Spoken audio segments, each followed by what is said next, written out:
Welcome to the Anger Management Podcast. Liam's just pulling up his trousers. I didn't even know it started. Thanks for that one, Liam. Start again. We're not starting again. We're keeping that one. It's the Anger Management Podcast with me, Andy Stevenson. Me, Liam Simcox. And our special guest, Chris Poole. Hello. Chris Poole. Hi, Chris. Welcome to the podcast. Thank you very much. Liam's only just made it tonight. I know. He's been squirreling around doing something that's made him 45 minutes late. Oh, thanks. In the company of two drummers whose job it is to keep time. Just rub it in. We're not It's happy. fine. We're not happy I with gathered. I gathered. Hit you with drumsticks later. Oh, there we go. It's episode 3. It's been here 5 minutes. Is already threatening me. It's episode 3 of the Anger Management Podcast, and we've had some excellent feedback from our first 2 episodes, which we're quite pleased about. We were expecting death threats. After 1 episode, we've made it an hat trick though. Yeah, we haven't been assassinated. Not yet. We do have to begin episode 3 with the unfortunate and sad news that our third wheel has died. Young MC. No, he's not died. Oh shit! No, he's not died. Sorry. Don't tell the people. Sorry, he's had to resign from the podcast. He's gone on to bigger, better things. He is still helping us with the editing side of things. So shout out to MC. Yes. Thank you for that. But he's actually got a new job. He has. He's working at. Did he say O2? Something like that. Some kind of phone-related shenanigans, anyway. Yes. But he has had to step back because they're obviously going to make him work every hour God sends. For minimum wage. For minimum wage. And, Thoughts and prayers, MC. Welcome to being 17, MC. This is the real world. So we've got a lot of topics we wanted to get through tonight. First and foremost, we're not going to start with this. I just wanted to let everybody know that Chris is a little bit of a conspiracy expert, aren't you, Chris? Well, I seem to be. Yeah, I'm just sort of into that kind of field, you know. That area. Chris is actually one of my oldest friends. I'll set the scene for you. I actually met Chris on my very first day at high school. Chris is 3 years older than me, I think. I think so. Yeah. And I'd gone to a school Keep it at that, I like him already. Moorside High School was my first day. So I went in in the morning, on the Monday morning, and the very first thing we had was a whole school assembly. And I just started to learn the guitar. This would have been 92. So I just started to learn the guitar and piano and other things. And I was just being born. Yeah, terrible year. Terrible year. We just write 1992 off completely. So I went into assembly, and our old headmaster, Mr. Horrobin, you remember him, Chris? Yeah. Horrobin, right? I remember him very well. And I remember him saying, "Okay, we're going to have a performance now from Christian Poole in year 10." And I was like, a performance? I was like, what's going on here? And all of a sudden, Phantom of the Opera pipes up on the organ. And I'm like, what's this? I look across, and Chris is like squirreled away under this great big organ thing. You remember it? Massive organ. Massive pipe organ. And Chris did like a 15-minute solo in the middle. This is my very first thing that had ever happened to me at high school. It was my first morning. Right, it was 9:05. This was going on, and I was like, "Whoa, this is like the best thing I've ever heard."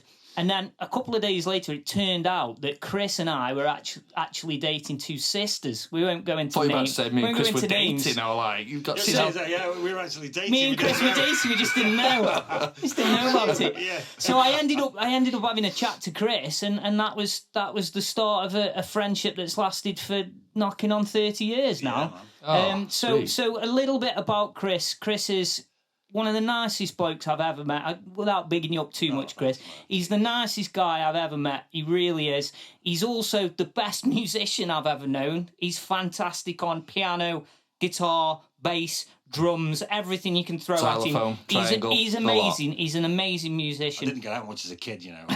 Sat in the practice. He had no mates. Except his instruments. Everybody hated me. So as time went by, when I was younger, Chris obviously left high school, and then I'd started to be in bands, and it turned out that my stepbrother, he ended up seeing a girl whose brother was one of Chris's best friends, a lad called Jamie. And we started going up to Jamie's to jam because he was a drummer, and Chris and all his mates were all up there as well, jamming. So we used to have these crazy, 20-men jam sessions that would last for 4 days and nights. Just carry on. People used to just join in, and then people used to leave and go home and go to bed. And other people used to turn up and take over the instruments. And it was jamming in shifts. Yeah, it was. It was nuts. Just constant music going on. You'd get up in the morning, 8 o'clock, and you'd be like, I better go take over. I think someone's been on. Chris has been on drums for 5 hours. I better go do my shift. But you're up there, brilliant, wasn't it? It's amazing. Loads of different musicians you were playing with all the time. People had, it's a shame I haven't seen for a long time. Tim, guitar player, he was Tim, he's still the bit, and flute. If you remember, he's a wonderful flute player from Leek, and he was in a band with Jamie once. Tongue and that they were great. I always felt very fortunate because for me and my band, as we were getting to sort of 13, 14, 15, and these guys were those few years older, so had been gigging and been learning their trade and learning their craft for those few extra years, and they imparted their wisdom upon us. And for us, it was fantastic. It brought us on so much as musicians over those few years. So, and then me and Chris, we ended up working at the same place, and we've sort of never really lost touch, have we, Chris? We've sort of just kept bumping into each other all the way through life since we met. That's it. So Chris, about 10 years ago, we were up at the place where we used to work, at a music store, and Chris started to get me into conspiracies. And I'd never really been a big conspiracy person at all. I always sort of just took things at face value. And look at you now. Well, that's it. And it started with me, serious note, and Chris sent me some information about the whole Madeleine McCann saga. And he sent me some videos, and he said it's a long-wind watch, and I did. I had a day off one day. I watched about 7 hours and I was hooked. That's just straight away. One subject, man. That's just looking at just one subject. You'd sit sort of. There we go. 8, 10. Can you read? You just sort of sit for 8-hour shifts looking at stuff, and it's just and I've just got this I don't know, passion for wanting to know the truth. So you just sit through more and more, and it's like wow, and all this evidence is just going in front of you, and obviously all the other side of it because you've been fed that by the news. So all the information what everybody else has been fed. When you start looking at this other stuff and you start digging into it, you can't just type stuff in YouTube because it won't come up. All the algorithms are all sort of, if you type in anything, it'll come up with the other side of it, their side of it on YouTube for the first 10, 15 pages or something like that. But if you know what you're looking for, and it's and you sort of stumble upon these videos of this evidence and stuff all hidden and on these other websites, and it's just like wow. I think it's such a wealth of information that's out there in the digital age, in the internet age now, that I think probably a lot of these theories existed before, but the information's so readily available to Joe Average, like any one of us now. And Chris, one of the first ones that got you into conspiracy theories, as you've told me, was the whole moon landings. I know this is one that I believe the moon landings happened. So me and Chris have had quite. NASA top on. I have actually got my NASA shirt on there. Never a straight answer. Well, Chris doesn't believe not the space moon. Agency. Chris doesn't believe the moon landings happened, so we have had some back and forth about this one over the years, haven't we, Chris? Yeah, obviously, everybody knows all the information about the moon landings, so I'm not going to go into everything. One small step for man. Well, that's it. We're turning blue down here and all that. All that is, at the time. I spent years going up to Keele University looking through the telescope. I was into I got into Richard Hall, who you're on about. Yeah, Rich Planet. And Rich Planet, yeah. who obviously the Madeleine McCann thing. I got into him because he was into the UFOs, and at that time when I got into him, I was into UFOs. Moon mining, or the on the moon mining thing, that people had put videos up there where they got these satellites and tunnels and stuff on the moon. Have they already been there? Have they already got there? And are they doing stuff on there and not telling us and saying, oh yeah, we just send these little things up. But really there's a civilization living on the moon. We couldn't see because we haven't got a telescope big enough to see the lander on the moon, let alone the moon buggy that's left there apparently. That the batteries wouldn't work in that kind of atmosphere. And I think think you've always been, as regards to moon landings, you've always been somebody who just thinks it's all a little bit too convenient. No, I mean, I thought that they landed on the moon. Looking at loads of information, if you look at like the UFO thing, it sort of seems as though they've sort of either landed on the moon years before, or they've been sending stuff up there, and they've got like these colonies on the moon, and they're mining the thing, and they've got like, you know, tunnels and buildings and things in craters and all sorts of stuff. But then if you look at the other side of it, it's just like, wow. Or the other side of the moon. Well, no, the dark side. I mean, yeah, well, you can only see one face of it anyway, can't we? You know, whatever it is. I mean, you know, whether it's, I don't even know what it is. You know, you can't. Well, how do we know? How do we know? Any of us know. I suppose the thing with conspiracy theories is it's always. I always go back to Chris, and I always say, well, I look at the science, or look at this, or look at that. But then Chris always says to me, but you only believe what you've been told. You only believe the science that you've been told. And Chris has got an open mind about flat Earth as well. He's not a flat earther. I wouldn't say Chris is a flat earther, but you always keep an open mind, don't you, Chris? Yeah. Me and Chris have back and forth about this one all the time. And I always say to Chris, but I can see the curvature of the Earth when I'm in a plane going to New Zealand, visit my family, I can see it. And Chris will always tell me, but you believe the science that you've been told. How do you know that science is correct? Are you a scientist? Are you a mathematician?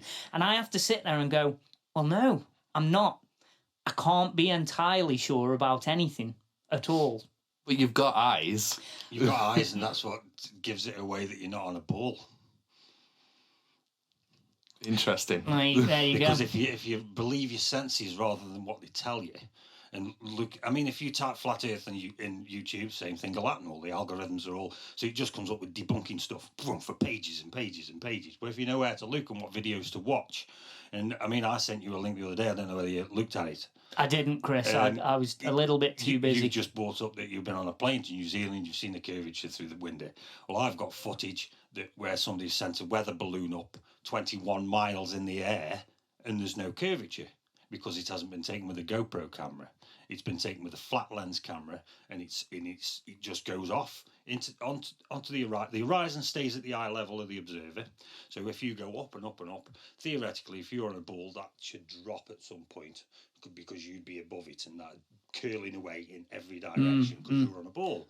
Well, there's footage on the internet that you can get. They're up 20 miles high with weather balloons and cameras and stuff like that, and it just goes off in every direction. You can see stars in the sky. You can see a sun that looks closer than 93 million miles away.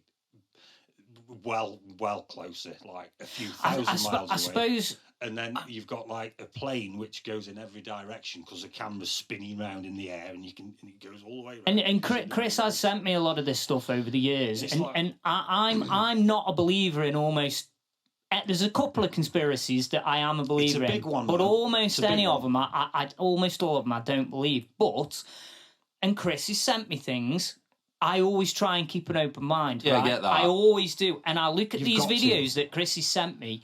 And I can't explain them. I can't. This is it. I can't. I think to myself, well, I mean, I'm an atheist, for example, and I'm sure I'm right. No. But the difference between me and a religious person is I'm perfectly willing to entertain the fact that there might just be that chance that I'm totally wrong. Right? Yeah. Just might be. Okay. And I think that's good. That's a good frame of You're willing mind to open the door to other possibilities if you got the proof. Exactly, and another thing that me and Chris we actually agree on this one is spirituality, right? And I'm not, like I said, I'm not a religious person, but I am a spiritual person, and I do believe that there's some, without sounding Star Warsy, I've always believed there's some kind of energy between people and between life, something we haven't quite discovered yet that we don't. The Force. The Force, but basically something that we don't really know. I believe that one day humans will be capable of telepathy and will be perhaps telekinesis or whatever it may be. I think we've got so much untapped potential in our brains. You want to check out Dolores Cannon. if anybody's interested in this subject, check out Dolores Cannon, Life After Death on YouTube. She's like the fairy godmother of the universe. She's a hypnotist, and she started off in the 60s hypnotising people for sort of slimming and stopping smoking. Smoking, yeah. And she stumbled upon shutting off the consciousness and then tapping into the subconscious, which is what makes your heart beat and your eyes blink and all that sort of stuff. Knows all your past lives and is connected to the source. Honestly, man, it's just, you want, check her out. Life After Death, Dolores Cannon on YouTube. It's about an hour long. She's just phenomenal. Where do you stand on the whole conspiracy theory spectrum, Liam? We haven't really heard from you yet. Well, to be honest, I think people could probably make up their minds where I sit and where Chris sits so far. But you've been very quiet on this one so far, which is unlike you. I know. I'm just a bit unsure at the minute. To be honest, well, let me give you one that a large percentage of people do actually think maybe was a conspiracy of some degree, and that's 9/11, right? I think a lot of people were on board that maybe it wasn't just a bunch of pissed off Muslims that blew up those towers, right? Yeah. So where would you stand on? Is your mind open enough to say maybe 9/11 there was more to it? I'd never say no to anything. I won't shut. I'll never say no to anything. We'll remember that one, Chris. I'm not shut. Remember that one. I'm not shut the door on anything or like that. Like, I've got a very open mind, and like, obviously we're talking about flat Earth. I believe it isn't flat, but that's just my opinion, and that's my. And I agree with you there. Yeah. I believe the Earth is spherical, right? But I still have that tiny little sliver of a percentage that says, well, you know what? But guys, maybe I I'm know wrong. the information that you know. You don't know the information that which is fair. That's true. Once you've seen all the this is what I sort of debate this with everybody really, and until they've sat with me and I've shown them all the information that I know, and then we can discuss it. Which I would be willing to do something like that, though. You know what I mean? And that's I've been on it now for, God, what year is it? 2021. It's 2021. Well, apparently. Yeah, probably about 5-6 years. And he kept coming up on my YouTube thing because I was into me aliens, and I mean, massively into ancient high technology and all that sort of stuff. And then it kept coming up on me little feed at the side, Flat Earth. Like when it first came out, 2015, sort of 16, it sort of came on YouTube and stuff. And I thought, shall I? Shall I open this packet? It's been up ever since. And then it kept coming up again. I thought, I'll just ignore it for another couple of weeks. And then I thought, this is just going to be insane, because once I've got a little bit of information off this video, I'm going to want more information.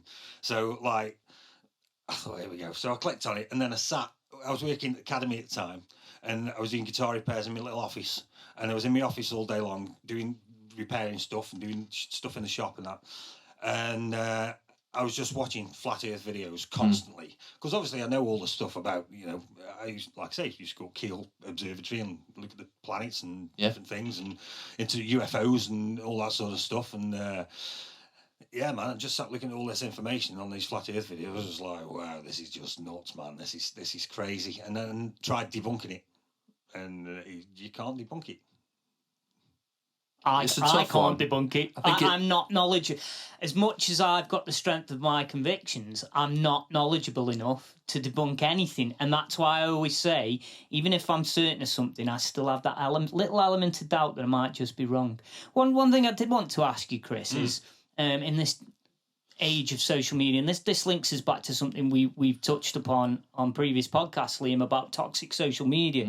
How do you find, because your views on conspiracies, a lot of people find it challenging to even have a dialogue about questioning something that they believe in.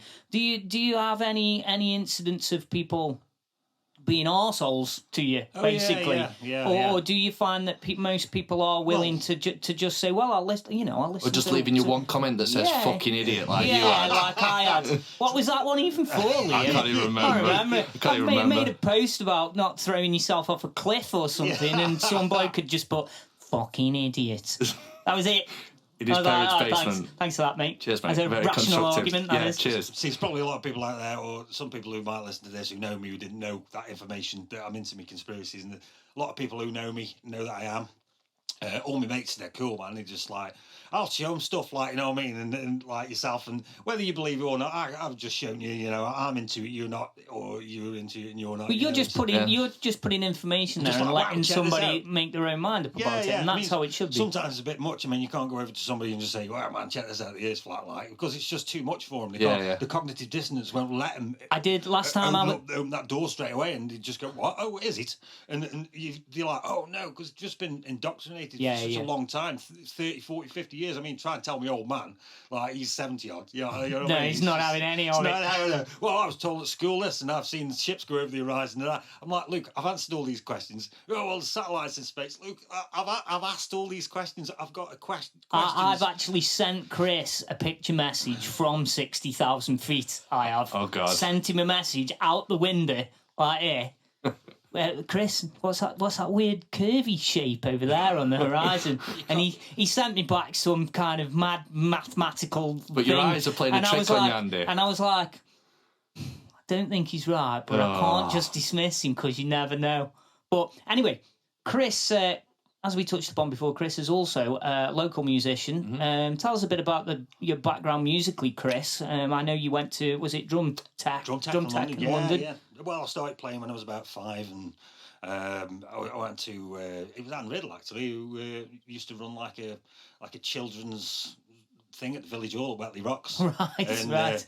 She says, like, must have said to me mum, like, child prodigy there. Yeah, like with a tambourine and all that, and give them the shakers, you know, little kids 4 or 5 and that. And my mum took me. She says, yeah, he's got rhythm. He's got a bit of musical talent. He is like. My husband does piano lessons. Would you like to go to him? Like, so I went piano lessons with her husband for a while, and then I went to a mother-in-law in Warrington, Mrs. Walsh, right, who was my mate's great aunt, lived down the bottom of the road. I went to her till I was about sort of 14, 15, until it wasn't rock and roll, and then went on to the drums. That's it. Then became a rock star. Yeah, I went to see Climax Blues Band at the Wheatsheaf in Stoke when I was 14. Did it change your life, Chris? It did, because I went to see George, the keyboard player, who's a family friend, and then I'd never seen a drum kit played before. And like to hear it, and he was just that loud. I was like, "Oh, that's mint." Having a bit of that. Yeah. This is it for me. And then, like, this is it. So that's where the drums come from. My mates, when we were kids, you know, and playing guitars and stuff, you sort of, have a go with this, try this chord. That's it, and you just build from there. And I've known Chris in bands as a drummer, as a bass player, as a guitar player, as a pianist or keyboards.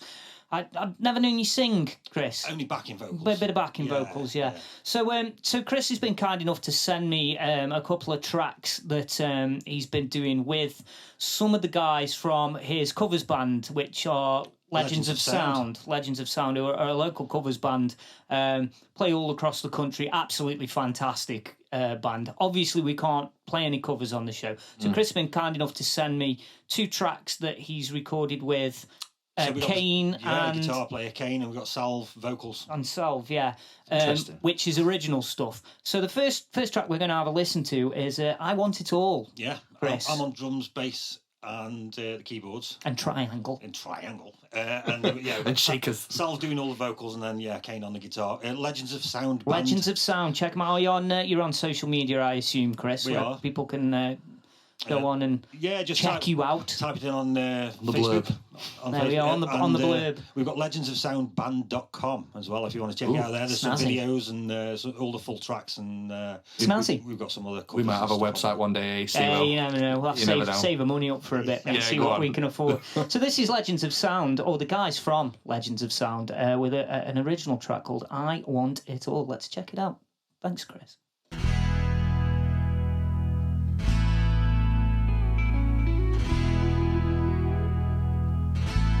Stars in the sky, they shine forever. They shine so bright when we're alone. All that I need is the air that I breathe. And for you to say that you want me,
Okay, that was Chris's band, Legends of Sound. Oh, some of the guys from Legends of Sound, should I say, not the full band. We don't want to get sued. Sued by his own band. Oh no!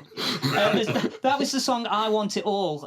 Fantastic song, Chris. Yeah. Cheers, I didn't expect any less, to be fair. No. We, I think we'd all agreed it was a little bit Bon Jovi, Yeah, a little bit Guns N' Roses. Yeah, a little bit I like it. Aerosmith. Yeah. It was a good song.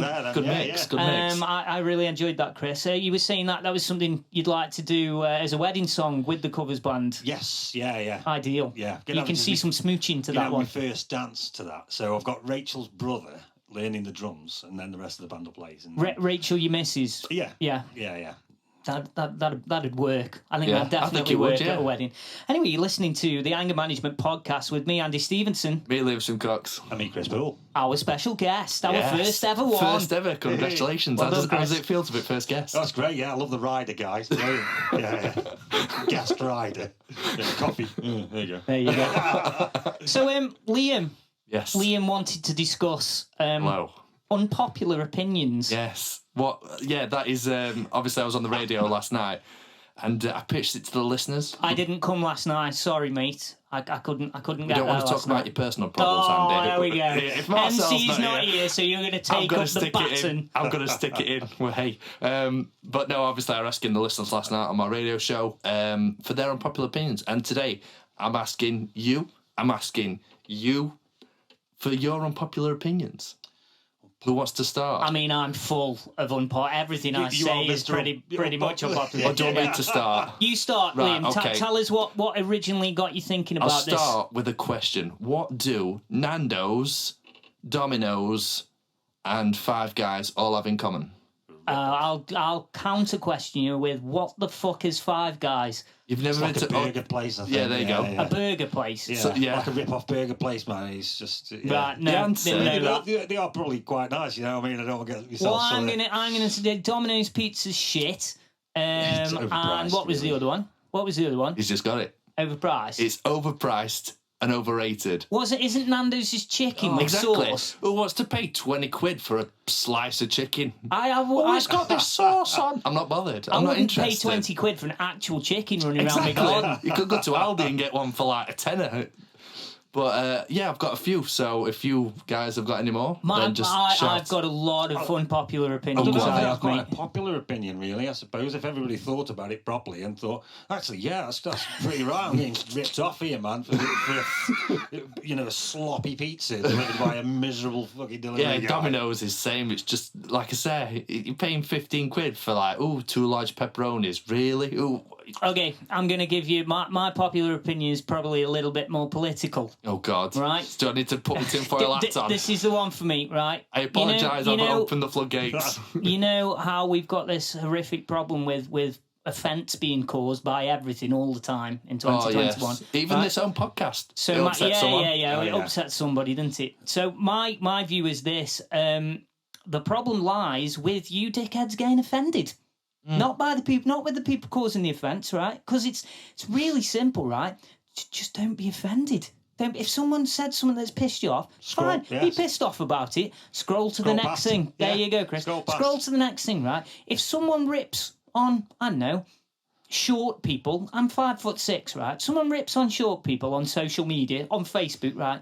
What I've never done is been offended on behalf of everybody in the world under 5'7". I wear glasses, so am I offended on behalf of everyone that wears glasses? It's specky 4 eyes. Well, that's it. Get me out of this studio. I'm going. There it is. I'm joking. Probably what you should do now is have me cancelled, right? Oh, hang on. I'll tell you what I'll do. I'll go onto my Twitter Censored, account man. with a different name, a different picture. I'm going to put fucking idiot to you. Fucking idiot, honestly. That's it. That's all I'm going to put. But I'm absolutely adamant that if people just stop being offended, just stop. Just don't be offended, right? Just don't be like, offended. yeah, all right. Just be like, yeah, you're a dick, mate. See you later. If you don't agree with something, you don't like something that someone said, that's fine. Just don't be offended. But by it. surely want the person that's trying to cause the offence and they get nothing back feel worse than the person that they're trying to offend. And 99% of the time, nobody's trying to actually cause any offence. They're just saying what they think. Because you're just stood there and it's like, oh, yeah, all right, mate. And then they stood there like a twat then, like, I'm trying to upset you. Well, it didn't work, did it? So you look a twat now. Exactly. See you in a bit. I mean, if, it's like us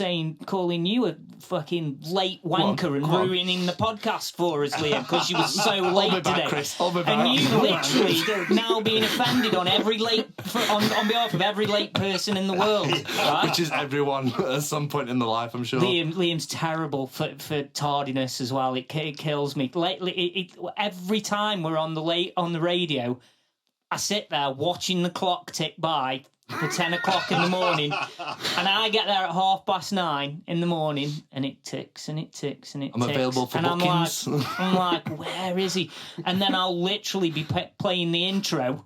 Right, a little jingle we've got. Now I'll hear the door go upstairs. And it'll be me. And I have to introduce him as he's piling into the seat and trying to take his coat last off. Saturday? I think it was, obviously we were doing the sports show, and I came in with a brew or something like that, but you'd already started. Yeah, he came in with a cup of tea for me with a big smile on his face, like, I'm here's your brew. And I was like, I've been broadcasting for 20 seconds, mate.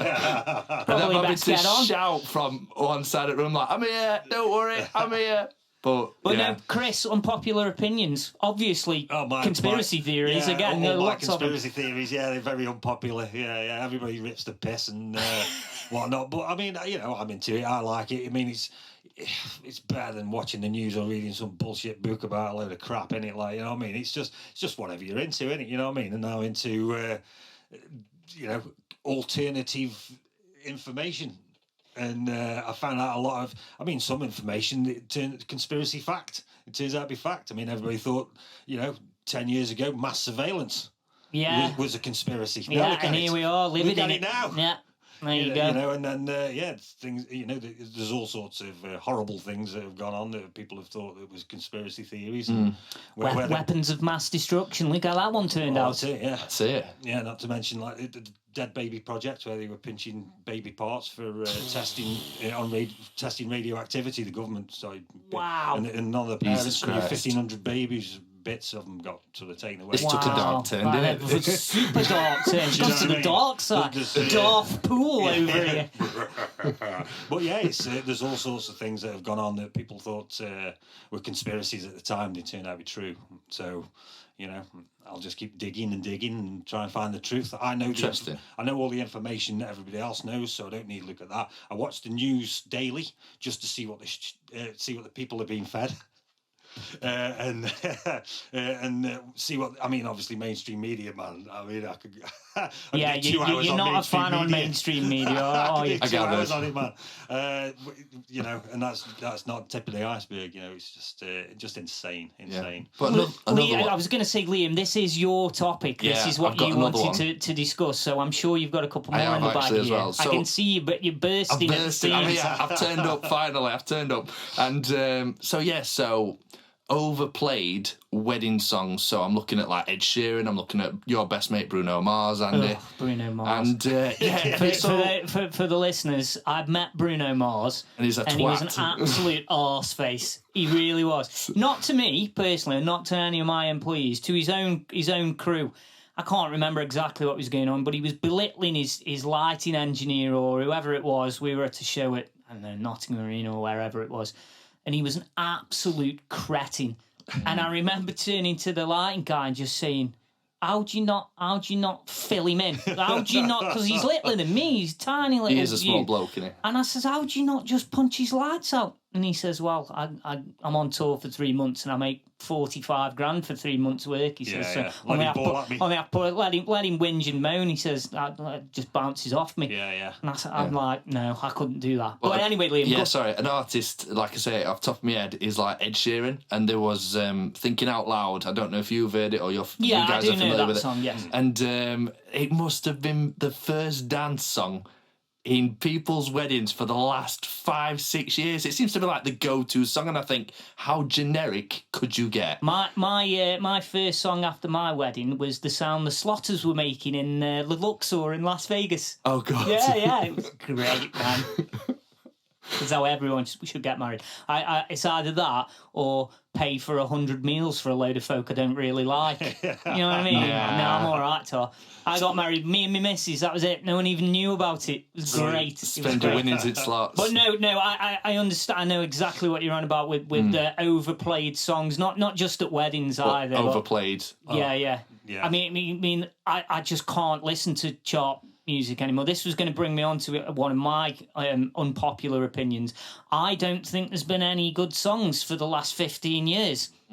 I just think music has fallen off a cliff. Yeah. We were touching on this, weren't we? It's just a factory now, tuning out of four Oh, chords. it's just Four terrible.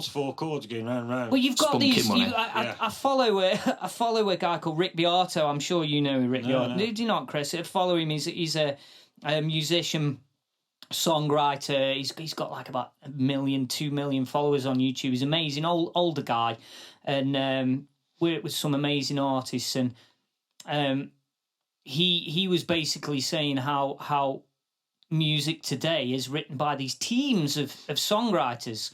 So that it was the latest Justin Bieber song. Teams of songwriters, we've got four chords. Well, in them, that's it. So it's this the same four chords in a different key. this latest Justin Bieber song, he actually played it at the same time as a Toto release from '89 or something, and he'd slowed the Toto song down by 1 BPM.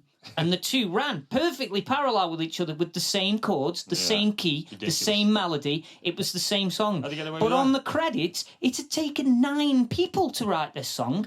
9 people to pinch a song from Toto. Right? And I sat down and I was like, so, okay, it's actually a good song. The Justin Bieber one's a good song. But it's Toto's song. Coldplay and Joe Satriani. Yeah. You've touched on that one before with me. But there's so many...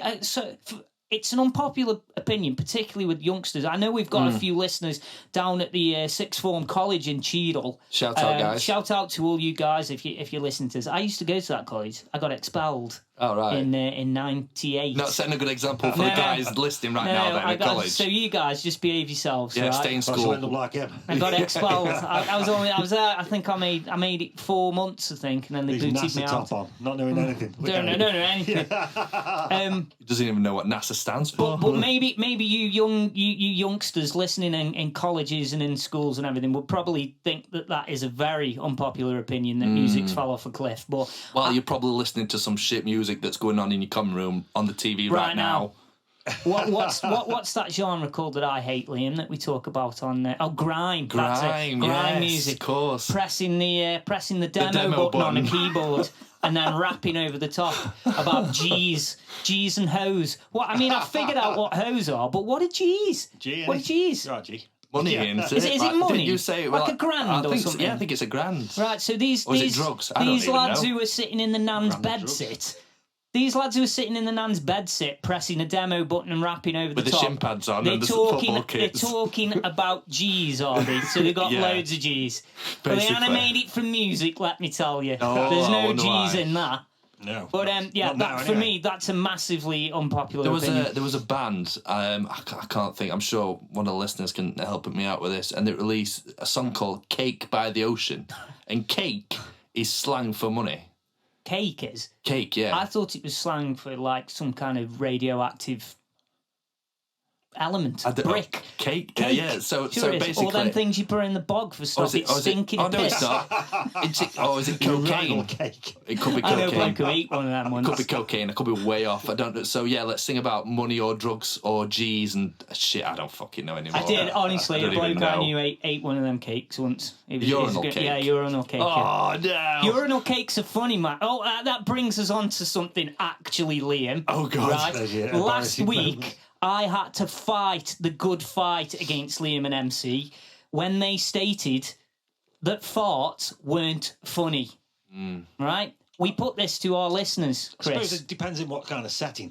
Every setting. It's all, the more inappropriate, funnier it is. Well, see, I had a mate the other day and he come up to me and he says, look, man, he said, I've got a fucking terrible ballyache, like. I says, are you all right, man? You don't look very well. Like, yeah. I've got this new missus, Anta, like, you know what I mean? And we've been around here actually a couple of nights and I've been holding me farts in and it's been giving me the ballyache. Right, I respect. So you couldn't just blast one. I mean, you should really. You could, and it would be even in that. Break the ice, even how inappropriate that would be. A new bird that you just met and you just let one go. Right? I think it'd be funny. It would be funny. Hilarious. Tearing bedsheet. Liam doesn't agree. Fortunately, Chris, we have put this one to rest by asking our valued listeners for their opinion. And Liam, do you have the results? I do have the results. Oh, very good. Off the top of your head. I think Liam tallied them up earlier. Yes. So thank you to everyone that got in touch and thank you to everyone that voted. I can reveal live on the Anger Management Podcast, episode 3, that 72% of people think fart jokes are funny. Yes! Get in. I knew it. I knew I was defending the realm with that one. Get in. I'm pleased with that. I had to proper argue the toss with you and MC last week. I know you did. So I just loved how passionate you were about it. I'm very passionate about things that matter. Should be a politician. Oh wait, maybe not. We're gonna have some more music. We're gonna play a song by my bass player's other band. Oh right. A band called Death of Me. Jim Carter is a singer and songwriter, another good friend of mine. Excellent musicians. They recorded this song last year, I think. Unfortunately, I think the band might not be together or have taken a slight hiatus at the moment. But Luke, my bass player, sent me this song the other day. They're a fantastic group of musicians. Again, local Stoke-on-Trent guys. It just yet again goes to show how much talent there is around our area. I mean, you think how much talent there is around the country. I'm only going as far as our local city at the moment. And we've got some great players. Yeah, there is, Chris, absolutely. And this song's called, I'm not sure I'm going to pronounce this right, Serein, Serein. If I've got that wrong, Luke and Jim, I do apologise. And you're sacked from the podcast. Sacked from my own podcast for cocking it up. But we're going to have a listen to this now. Serein by Death of Me. Let's check it out, lads.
That was The Death of Me. That was all right. Serein, the track's called. Reminded me a little bit of Red Jumpsuit Apparatus. Yeah, I was saying it was a bit like old school Linkin Park. Park, Very started off a bit like numb. That's my bass player Luke Gordon. Sam Bloor from Lower Lane Studios. Lower Lane, I think it was recorded there by Sam. Sam is actually in the band as well. I was going to say, great production, man. I Jim did an album down there with him myself. Yeah, he's a great guy, brilliant. great engineer, a lovely chap. And Jim, I think Jim and Sam wrote the song. You can check them out on social media. I know they're on YouTube and Facebook and all the other usual places. That's Death of Me. Check them out, guys. Wonderful musicians, local. Yeah, again. good. Locals, brilliant. So good so far. I wanted to talk about something. This was my topic. Go for it, bro. This was. I wanted to talk about most embarrassing things that have ever happened to you. Shit. Right? How long have you got? Are you sure this is going to be a 2-hour podcast? Yeah. Yeah, there's been a lot for me as well, and I'm not easily embarrassed at all. I'm really not. But there's been the odd one over the years where I've just gone, oh no. One that springs to mind very, very quickly. I'd been working at V Festival. I'd been there. We'd done the steel and the production. So we'd built the stage and we'd done all the production work. And I'd been there for 8 days, I think, 8 days and nights, no more than an hour's sleep every night, just working solidly, grafting. And I remember coming home and I was going on holiday that day. I was going to Greece with my girlfriend at the time, my daughter, who would have been 12, and her friend, who she was bringing, and my newborn son, who was probably 3 months old. And I got home and I think I had 4 hours to sleep before I had to get up. This is in the morning, about 9 o'clock in the morning, before I had to get up and go to the airport. So I got in, I got the same clothes on that I've had on for 9 days. I'm absolutely yeet, minging, right? So I crawl up the stairs. The ex-missus just got up. She does listen to this podcast, so she does know this story. And just getting that in there, just quickly. It is a true one. That in there. So anyway, I get into my bedroom and I'm just about to start peeling my stuff. I'm falling asleep. I'm that knackered. Phone goes off, and it's my nana. She's passed away now. My nana has, and most amazing nana ever. She was awesome, but like most nanas, they love a good chat, right? And she'd rung me because I can't remember what it was. And I remember saying to her, Nana, I'll ring you back this afternoon because I've been awake for 150 hours and I haven't been asleep, right? And my Nana, she says, yeah, okay, no problem. And then started talking to me anyway, as they do. Just started, and I'm going, yeah. And I thought, I'm going to have to go to the toilet here while I'm talking to her, right? So I wandered across to toilet, like, anyway. My nan's yapping away, and I'm having a wee, like, and she's I've done this, and I've got to go here, and I'm taking you. Sit down with your stand up wee. Standing up, having a wee, like, minding my own biz, but listening to me nan. Anyway, she says, right, okay, I'll speak to you this afternoon. Finally hangs up the phone. I'm like, right, I'm like proper hanging. I'm so tired. And I turn round, and I just remember my ex-missus saying, "Oh my God, what have you done?" And I looked down, and I was that tired. Oh, no. I hadn't even taken my old chap out of my pants. I'd just held it through my trousers and just pissed all over myself, mate. All over myself, everywhere. Yeah, all just as you saturated myself. And my ex-missus was like, and I was that bollocks, I just like wiped myself down a bit and fell on the floor and fell asleep, just like in it. Standard. Yeah, grim. And I was pretty embarrassed by that one. I didn't stop getting ripped for that for a long time. No. That was a good one. It's good. Liam. Oh God. There's one that, like, just as we were talking, that sprung to mind. I went to Magaluf in 2013. Magaluf, yeah, 13, 14. I've been Magaluf. Yeah, great. Still kept my virginity intact though. Wow. Anyway, moving on from that. Then he found a Stoke lass to help him out. In 2016, I've been stuck with her ever since. Yeah. And shout out, Kerry, if you're listening. She needs some kind of award, doesn't she? Yeah, so... For putting up with you bloody Northerners. Thanks, cheers, beyond the wall. Get it in there. I know, sorry. Running gag. Went to Magaluf, in 2013-14, around that time. And went to BCM one night to watch Example. Obviously, he was rapping, he was on the stage, and it was a good night out, and it was unlimited cocktails all night. So we were like, yes, sweet, get in. And some stayed out more than others. And at the end of the night, there was me, two mates, and this girl that one of my mates decided to bring back. So anyway, it only ended up with me, this girl, and my mate, and we went back to her hotel. I don't know where this were going at all, so I'm thinking, what the fuck is going on here? So it gets into reception, and she was more interested in my mate more than me, you know. Stop playing that violin, Liam. Yeah. And receptionist came to me and he was like, no, not again, no more. There's 3 times in a row you do this. I was like grabbing my mate, so I'm like, get the fuck out of here, come on, let's go. And he's like, no, he's pissed, he's fucking gone. Shout out, Alex, if you're listening. And, nice, Alex, nice, mate. Cheers. And he were fucking gone. And she were rough as a bear's arse. So then, anyway, he had the bright idea of bringing her back to our hotel. And my roommate had gone to sleep, so I couldn't get back into our room, so I had to sleep in my mate's room. So there were me, 2 lads, and this girl. So obviously, me and one of my mates slept in bedroom, and my mate were on settee with this girl. With this lass, you know. It's a running gag. I do apologise. And so anyway, went to sleep, passed out, fucked as you are. It was about 5, 6 o'clock in the morning. We were bladdered. Anyway, goes to sleep, wakes up, gets up out of bed. Oh, I've got another story as well. I've just thought of another one. I've got another one. This has got me thinking. This is like dominoes, this is. From the same holiday as well. And my mates will know exactly where I'm going to go with. So I got out of bed. Opens door and I had fucking stonk on as every man does in the morning. Well, what's the story, morning glory? Exactly, I see what you did there. I like that. And so we are completely forgetting that my mate were in living room with this girl. Opens door, stonk on, I had my box on and stuff like that. And first thing I hear is, morning, sunshine. Stood there with fucking rock on, and I'm like, oh shit. I had to put my hands on, waddle to the toilet, go for a piss. I was fucking pointing down. I was hanging out my arse, and for the life of me, I completely forgot, and I was like, oh shit, morning. And just like waddled back to bed. Oh dear. But yeah, that's good, Liam. I've got another one as well, but come back to me. Chris. Come back to me. You're a musician, so you must have had some embarrassing moments over the years. I'm pretty good, actually. Nothing really too embarrassing has happened to me. I mean, I've run up the arse end of a car once checking a bird out of the bus stop. like arm out the window, like, summertime. Bang! Yeah, checking her out, and all the cars had stopped because there's a car turning right at the front, and I had to carry on, like, smiling, looking sideways. Yeah, I'm cool. I bet she thought you were right mint watching that. Well, I get out, like, fucking hell. Like, she's getting on the bus, like, yeah. I locked myself. Probably her fault. I've got like a little super tanker companies would definitely blame her, Liam. Yeah. I hope she's listening. I've got a little porchway, so I've got like my front door and then this gate with a lock on it and stuff.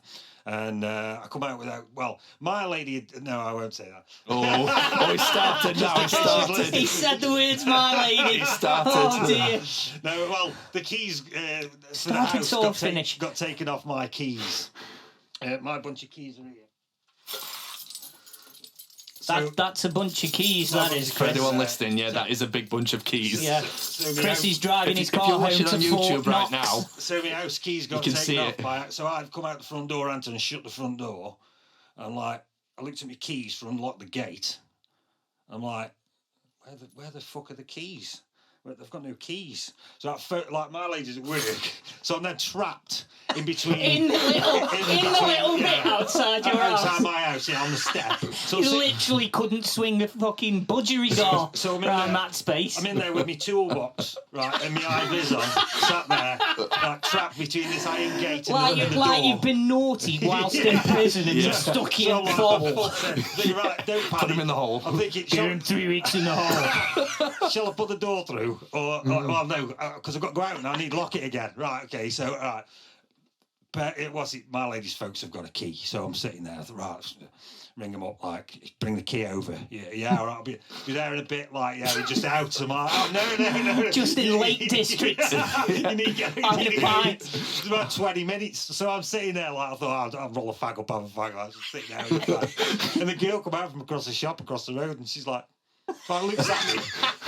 Just and I'm trapped in the gate and sitting there with the fags, like, my stuff was homeless, sitting there, like, and then burglar's got himself trapped in. Burglar's outside with some popcorn, just watching him, like. People walking past and looking at me like, oh God, what are you? I've got to go work here, like, you know what I mean? Phoning the boss up, look, man, yeah. You'll never believe what's happened. I had a bit of a mishap. Trapped myself in my porch. Well, my mate went work. I lived in this flat, and he went work one morning and locked me in. I couldn't get out. He'd taken both sets of keys, and I'm in an upstairs flat. Right. Cheers, mate. I phone away. Sorry, man, I can't come in work today. Why? Are you not well? No, I'm trapped in. I can't Stuck get in, mate. I can't get out. Look, jump out the window. Look, I live in a fucking upstairs flat. Jump out the window. Liam, you had another one.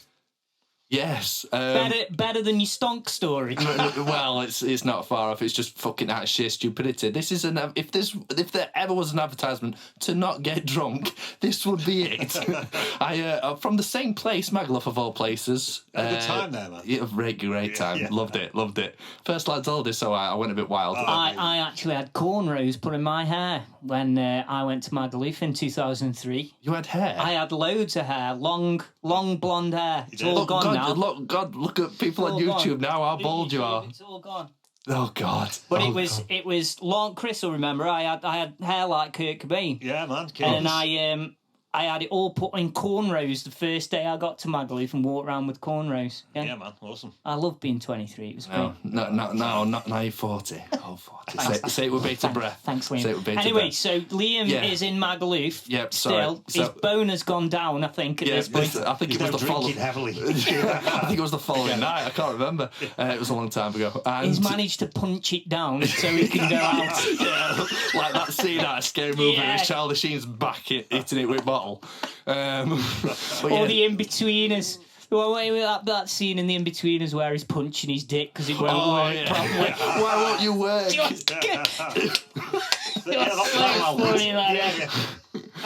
Anyway, go on, sorry. Sidetracked. Yeah, sorry. Going off track again. I went drinking as you do with Magaluf, like as you do, and got absolutely bladdered. And then I had the brilliant idea, or someone had a brilliant idea of necking half a pint of pure Jägermeister. No mixer, no nothing, right? So I necked half a pint of Jägermeister just to... Was this Alex's idea? Probably. Yeah, he's still dying. Nice, Alex. Yeah, cheers, mate. And so I thought, fuck it, I'll do it. And so, yeah, I went in, Billy Big Bollocks, did all that, necked it. And then forgetting that on the strip, there is a hill on Magaluf Strip. Yeah. So came out, necked it. I can't remember what happened after that. I cannot remember. So all that I was told was I necked it. I nearly fell down the hill backwards and cracked my head open. Someone caught me, so shout out if you are that person listening. I owe you my life. Thanks. This podcast would never have happened without you. Yeah, basically, literally. And then after that, I got carried home. My shorts and the bit in the middle of Magaluf Strip at the busy period in June just kept falling down. So I'm just walking around. I lost a pump, so I was walking around 1 foot bare. I always wonder who it was. It loses one shoe. Yeah, it's him. When you walk down the street the next day in Magaluf and there's always one shoe in the street, that was Liam. His shoe was missing. Yeah, that was me. That was Liam. And next thing I know, I was on a beach being sick. And the only thing I remember after that was I woke up in my bed. Glasses were literally like this all over my face. And there was just sand everywhere. Absolutely everywhere. I'm telling you, Anakin Skywalker ain't got nothing on me with sand. I'm telling you. Little reference there for the nerds. Brilliant. It brings me on to my next embarrassing moment. It wasn't particularly embarrassing for me. It was embarrassing for my missus at the time. Okay. And again, she listens to this podcast, so she can verify this story. So we'd gone to Benidorm. We'd gone to stay with our friend Laura, who sadly passed away last year at the age of 26, I think. No way. Laura was lovely, lovely girl, and we stayed with her and her boyfriend. So this is, I don't know, this is 7, 8 years ago. Oh no, in fact, it was longer because my little boy was in a tum, so it was about 9.5 years ago, and they'd let us stay for free. And it was fantastic. So I made the wise choice the day before we went to go and have a tooth removed. Right. So I went and had a tooth removed, which has given me some jip. And then, because I was then on holiday, promptly decided I was going to start drinking and smoking, right? Don't smoke anymore, right? I'm for a good while. But did you have this, I'm not going to let it ruin my holiday attitude? That's exactly. Right, and okay. guess what? It ruined my holiday. Right? How did I know that was going to happen? So by the time I got there, the next day to Benidorm, the gap in my mouth was infected, right? Oh, God. It was killing me, right? So I couldn't go to the dentist over there. I had to wait till I came back. Yeah. So I basically had to spend a week with a combination of over-the-counter drugs combined with as much ale as I could possibly drink, right? If I stopped drinking for 10 minutes, I was crying, right? So I was on these unbelievably potent painkillers combined with epic, copious amounts of ale, right? Could put a rhino down. From 7 o'clock in the morning till I fell asleep at 3 a.m. So anyway, I remember, I have to tell a bit of the story from the viewpoint of Laura and my ex-girlfriend, because I can't remember much after a certain point. I remember we'd been to a karaoke bar and singing karaoke, blah, blah, blah. And I remember walking down the street in Benidorm. I was that smashed. It was only about 9 o'clock at night. I was that smashed. I was convinced I was in a Halo game. I was looking at the buildings like as if they were like big spires, and I was just like completely mashed. So anyway, so the pills would drop. Mate, I was. Who needs drugs when but you I got was that? like, you know, when you got you. But I was happy. I was happy because my mouth wasn't hurting because I was that battered. So I remember the girls walking off down to this bar, and I decided to go on an adventure, as you do when you're wrecked. Yeah, of course. Riggedy wrecked, mission. right? Every So I went time. on a mission. So anyway, the story then moves to the girls had been searching for me for 2 hours, and I'd disappeared they thought I might like wandered off a cliff or something and drowned. And they found me, right? They found me at 2 a.m., right? God. On the front at Benidorm, in KFC, with a full uniform on, a pan and brush, Oh, hang on. and a name tag saying Juan, right? What kind of uniform? KFC uniform. No. KFC uniform. No. This is God's honest truth. And I was cleaning up in KFC. I'd got myself a job at KFC in 2 hours, right? Whilst more off me tits than I've ever been, right? Smashed. Wow. And I was cleaning up in KFC as they were closing down for the night. Yeah, and that's where they found me. Wow. And I was happy as Larry cleaning up in KFC. I had uniform on and everything, name tag. Name tag. Juan? Where the hell's that come Juan. from? Yeah. You don't look like a Juan. Juan. Yeah. I don't even speak any Spanish. I just put os on the end of everything. Right? And that's where they found me. I was That is bizarre. I was a KFC employee. I think that has to win it. That has to win embarrassing. I mean, it wasn't embarrassing for me, but still, for the girls, yeah, they were about to like, say. "Oh my God, what is this muppet up Is to there here?" a picture that exists out there of There this? might be. fabulous. We'll put it out. We'll put it out there to the girl. To my ex, if she's listening, she might have a picture. I honestly don't Get know. in touch with me and I'll put it on the anger management website, on the Facebook page. That is a Cover true. photo. Yes. That is a true story, guys. That is. Brilliant. That is crazy. That's mega. I think that one might, again, not embarrassing for me, but I think that one might win the day. You think she's listening to this now, just cringing in a chair, just like, oh, I can remember that. Yeah, just going, oh God, I can't believe I used to go out with that idiot. I had a child with that man. We're going to play some more music. I got a friend called James Miller, and James was actually my boss when I worked at Alton Towers when I was 16. And I used to work in the arcade at Towers. I worked at Towers, man. We've all worked at Towers. Half the people listening to that, all you guys in the common room at sixth form, I tell you all work at Towers. I know you do. I'm telling you. All you lads from cricket, you young'uns, you're all at Towers. Send us some free rides on the Nemesis while they're testing the brass in the morning. That's it. Free teddies for fit birds. You know it. Send us some tickets. Soon as they'll give you a plug. So James was what we used to call the unit operator back then, and James was a few years older than me, and we hit it off straight away as friends because he was a musician and a fantastic musician, absolutely brilliant, wonderful songwriter, guitar player. He still plays now as far as I'm aware, but James has actually sent me a song from his son. His son's name's Zach, and Zach plays under the name Greenhouse. I'm pretty sure he's got Greenhouse, yeah. And James has sent me this song from Zach from Greenhouse. And the song's called Geeks with Sharp Elbows. And I will say I have cheated. I have had a quick listen to this one, and it's a fantastic tune. And again, Greenhouse, I know he's on social media and he's on Facebook and YouTube and all the rest. So anybody that wants to check him out, the blurb, anybody that wants to check him out, please do so. So this is Geeks with Sharp Elbows by Greenhouse. Let's check it out, lads.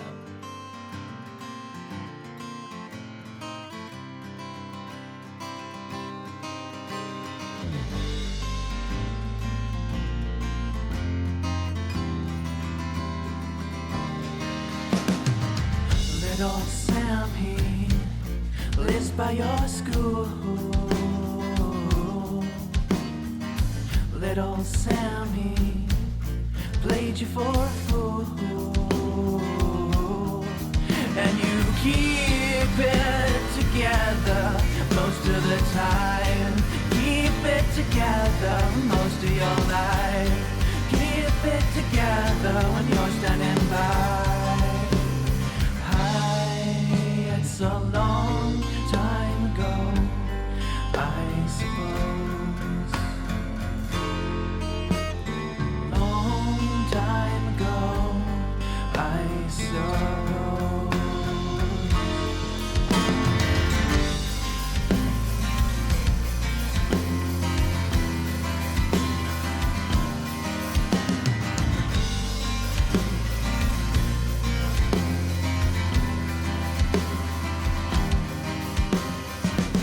You're sat there, sat in your stall,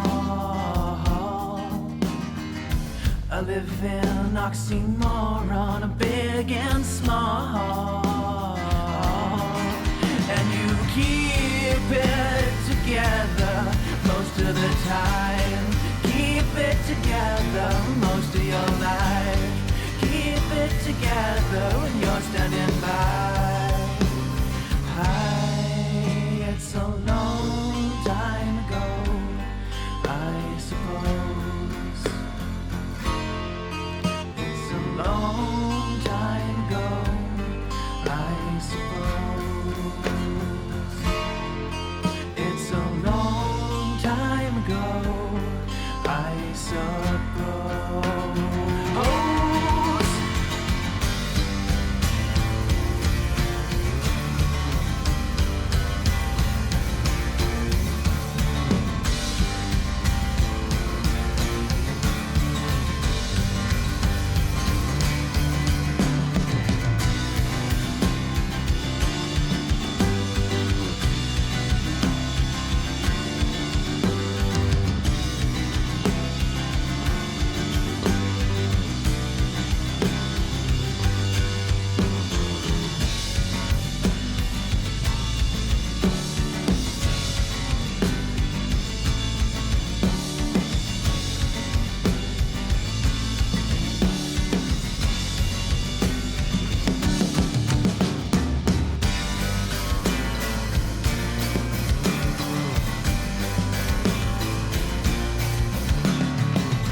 ago, I suppose.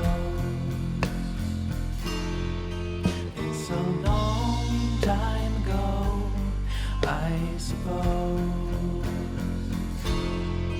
It's a long time ago, I suppose.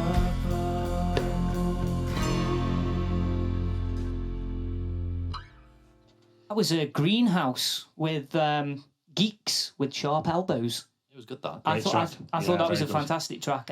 I said to James a couple of weeks ago when he sent it to me, it feels like a modern day Kinks. Yeah. To me, that's the feeling I get. Yeah. And Chris mentioned it's nice to see a young musician doing something other than the standard four chords. Yeah, it's lovely. Yeah. Nice chord structures and Absolutely, experimenting with different something things, a little lovely. bit different there. I thought that was Nice, fantastic. Chris, with you being our guest today, I wanted to go back to you. I wanted to touch a little bit on spirituality. We mentioned it very briefly in the first segment. Chris has got a lot of interesting thoughts on spirituality and parallel dimensions and universes that run together and all that. And Chris has given me a lot of ideas into spirituality over the last few years. Chris, if you'd just like to explain to listeners a bit of what you think regarding spirituality. Yeah. I know you're a medium, and something again that I'm not convinced by, but Chris has got some amazing stories that he's told me about things. And You need a one-to-one with me, and when you've had a one-to-one... Oh, one-to-one. One-to-one, sir. One-to-one. Oh, one-to-one. Soundproof in here as well. Oh, that's even better. Behave. Oh, dear, oh, dear. Stop looking at me like George Michael again, Liam. Sorry. It's not even me involved this time. You can watch, you're all right. But yeah, You're an animal. you need a one-to-one so I can prove it to you. I got into it, obviously, like, you get into, like, ghosts and that. I was into stuff like that when I was a kid. And I used to go down the library, because obviously we didn't have the internet or anything then. I used to go down the library and get books out on ghosts and the paranormal and all that. And this guy came up to me, his name was Christian as well, actually. He was a few years older than me, and he gave me a book, Seth Speaks, The Eternal Validity of the Soul, right? Give me this book. I was about 16. This big, thick book, no pictures in it. I'm thinking, what's this? So, It's not a rag bag. so I'm like, it was this battered old book, man, written in the 70s, like. So he says, look, you need to read this. So, like, I tried reading it. I didn't even understand it. I didn't even know what he was talking about. And it wasn't until somebody had put an audio version of it on YouTube that I listened to that. I was like, right, because I just needed, like, You could absorb the absorb it. information. Mm. You know what I mean? It was just too much to try and read it. And I couldn't understand it was just nuts, man. I just couldn't understand it. And after listening to it and getting into that thing and sort of looking into that subject a lot more, I understood it, and it was just like, wow, this is just phenomenal stuff. I mean, it's just, there is an audio version of Seth Speaks, The Eternal Validity of the Soul on YouTube. Explain to the listeners, you explain to me the way you think of spirituality using you use the radio frequency example. When you told me that, I started to understand how you look at things a little bit.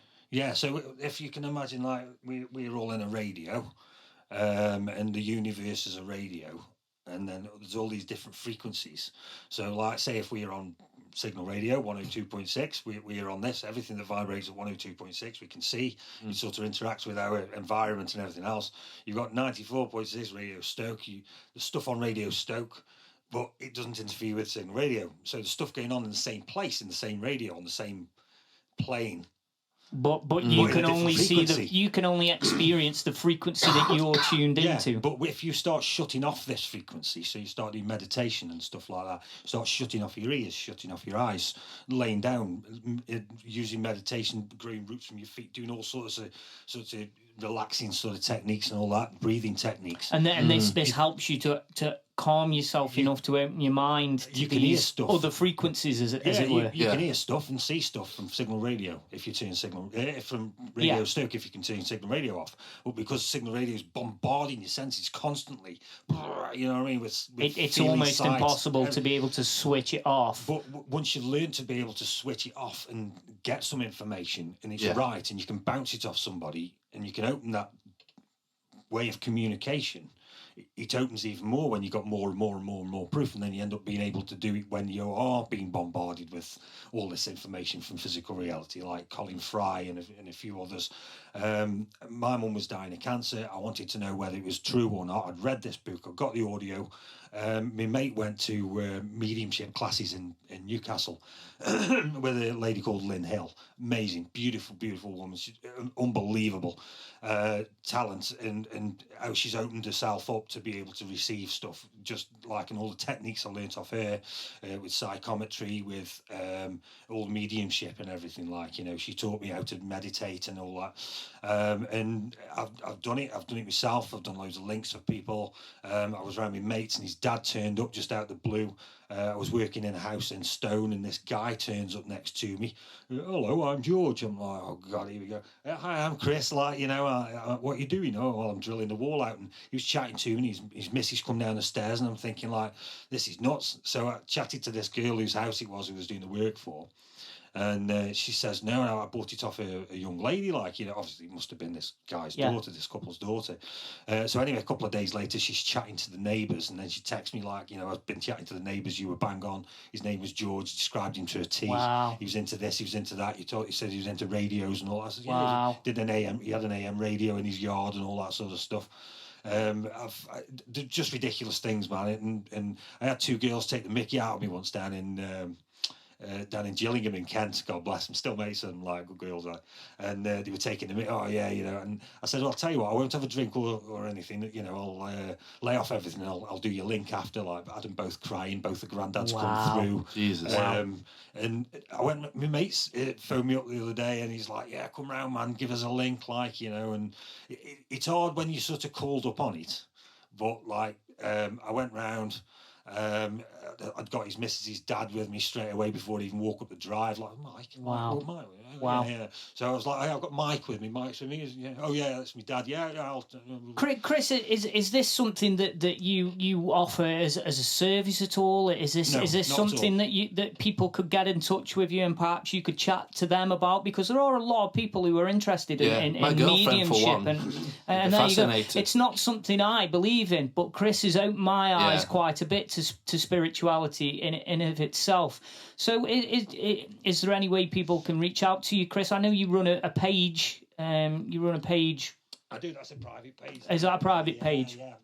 I mean, there's mates of mine who are very good mediums. I'm just thinking for any listeners that are interested, is there anywhere that you would point them to? Or, I mean, Dolores Cannon, that Life After Death. If you listen to that, it just tells you everything. It's more or less what Seth's saying in Seth Speaks, the eternal validity of the soul. That's quite heavy going if you're not into that already, and you don't and you haven't got that concept already.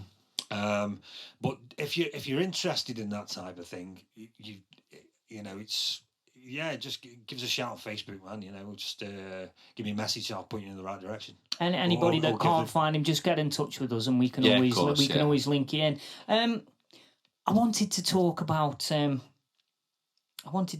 people and pets, right? Right, okay. People and pets. This is one I sent you a message last week, Liam.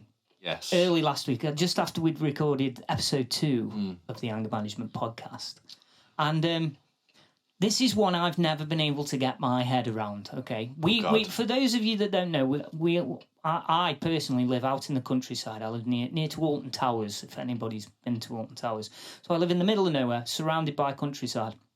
I've never understood why people with horses, right, horse riding people, I don't even know the correct term, right, surrounded by unbelievable fields, right, an amazing countryside, why do they always ride the horses down busy A roads and dual that down the M6? It's just come to me now. Yeah. Why does that happen? So that when I go around a bend, right, there's a horse in front of me and I nearly smash into it. And I just, maybe anybody that's listening that does ride a horse could actually tell me, surely it's more pleasurable bombing a horse around a field, right?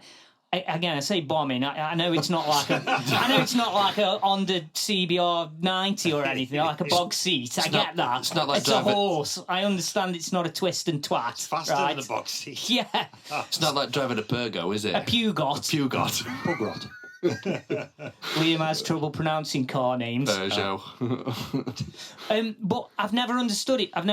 And conversely, people who walk the dogs down those same road. Why walk your dog down a busy road? Yeah, I don't What are you doing?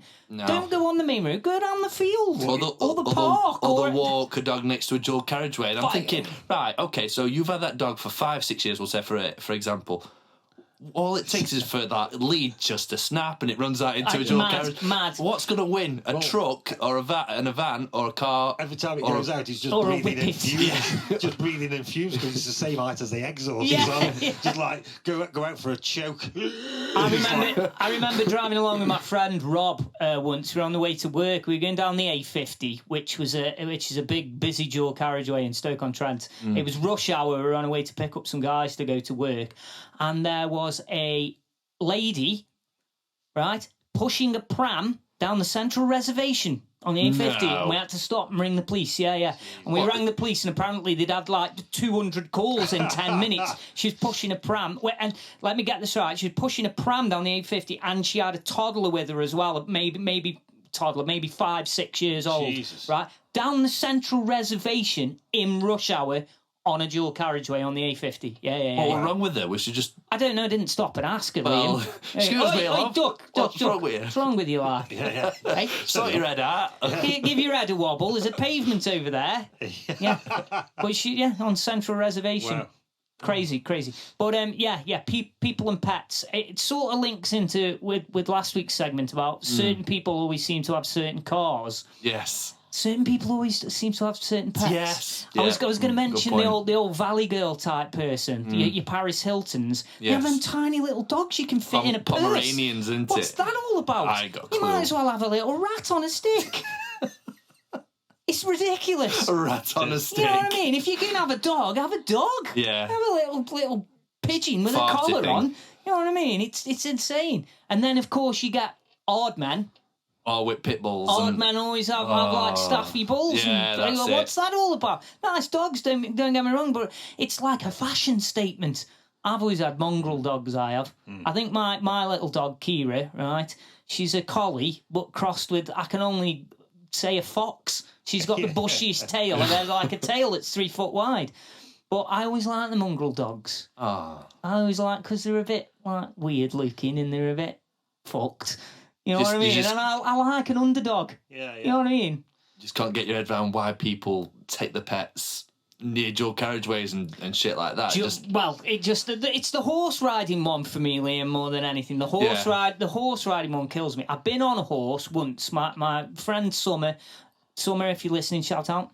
Summer is an avid horse person. There's a correct term, isn't there? I don't know what it is. Is it equestrian? Yeah, there we go, right? And Summer let me have a go on her horse once, and it was right good fun. Yeah. In a fucking field. Right? I was in a field. What's the crack if you hit it with a car? You go around a corner, there's an horse's arse in your windscreen, you're covered in glass. Yeah, I mean, do you have like? to ring Churchill for some insurance on a horse? Oh, What's the no. crack with that? You know what I mean? Well, you're taking it on the road, so it must surely be a vehicle. Well, on a push bike, you don't have to have insurance, do you? Oh, that's true, So yeah. you could just ride into the side of somebody's car, couldn't you? Like, well, what's going to happen there? Yeah. On my way to the studio, I actually saw two women on your two way horses. on your way to the studio 45 minutes late, Yes. Liam. That on the way to the studio. Just stick it in. Just stick that knife in. Me and Chris had already recorded one podcast by the time you got here. Thanks. When's that coming out? Next week? 45 minutes before this one, probably, mate. Yeah, probably. But Top man. I completely understand what you're saying, and I get it, but it's just bizarre. Why would you do it? Why not, like you say? Well, it's the same as you're not last going to year. take it on M1, are you? Sorry. It's the same as like old people in them carts. It's the Yeah, same do they have to have insurance? There, another one. No, they don't. They can ride it, but like if you crash into, there was a woman. just Would crashed- you, if you had one of them, Chris, would you soup it the fuck up? Yeah, definitely. Would But- you have like a great big exhaust and massive wheels? Swords on wheels, like Hopefully, old I'll be old times. enough to keep driving my car and just stay. Like in that one of them What if I had buttons to? that you press on the Fast and Furious. turbo And it boost. and it just like explodes you into 200 mile an hour. But there was an old woman who crashed into somebody and like broke the legs or something, and she ended up losing her house because she ended up paying 30 grand's worth of damages to this woman who. Wow. And she's wow. like, wow, and she was moaning then at the people who had sold her the thing because they just said, well, you don't have to have insurance. You know, we don't advise you to have insurance, so we're not advising. If you want insurance, you can get insurance for them, but people are not advised to have insurance. So if they crash into somebody in one of them trolleys, like, you can take them to court and have their house. Oh, that's... Cheers. Surely that's just like a legal loophole somewhere. That's harsh. That's proper harsh. You hurt somebody, as a victim. We touched upon pets last week slightly. Liam's idea for our last segment, which was what would you invent if you could only invent one thing? And Liam said that he wanted... I'll let you explain, actually, Liam. Your invention was... It's not you, Chris, is it, before I asked that... Figured out that it just exists. Chris didn't figure it out. Right, No. okay. Go for it, man. So anyway, my invention was a liquid you could put into your washing machine with your clothes that's full of pet hair, and it dissolves the pet hair. So then when you take clothes out, it's not covered in pet hair anymore. And then it's a good idea. Yeah, it's a good idea. One of our avid listeners, Callum Hurst, a friend of mine, Callum. Cheers, Callum. He actually rang me. No. He rang me a couple of days later. He says, been listening to the podcast, mate. You're really good, like. I'm not sure about that youth from beyond the wall. Oh. He says, I said, why? What's up for him? He says, well, he's full of shit. Oh, well. He says that idea he's come out with, already invented, mate. Already invented. Oh. And then he sent me a link. Oh, no. Yeah. And you can actually buy it in B&M. No way. In B&M, yeah. A special liquid that dissolves the cat hair. She subconsciously remembered it from seeing it in B&M, and you thought, that's a fucking great idea. That's it. That's probably exactly what it is. But you let me know, didn't you, Andy? I think you sent me a message with the actual product info. Yeah. And I went to Pets at Home with my wheelbarrow and just chucked loads on it in like there. 30, I thought your clothes were looking really nice today, Liam. Have you noticed there's no cat hair on it? Cheers for noticing. So thanks for that one, Callum. Yeah, cheers, Callum. So basically, we ruined Liam's invention. We proved he was wrong about farts. It had a bit of a tough week last week. Shall I just retire? Retire from podcast? A bit of a tough week last week. I know. I wanted to touch very, very briefly on... Can I just go back to people and pets? Of course you can, Chris. And the personality of the pet. Ooh, yes. Because, I mean, it's very important. Like, obviously, people love the pets. They have got personalities. Definitely, of their own. Definitely.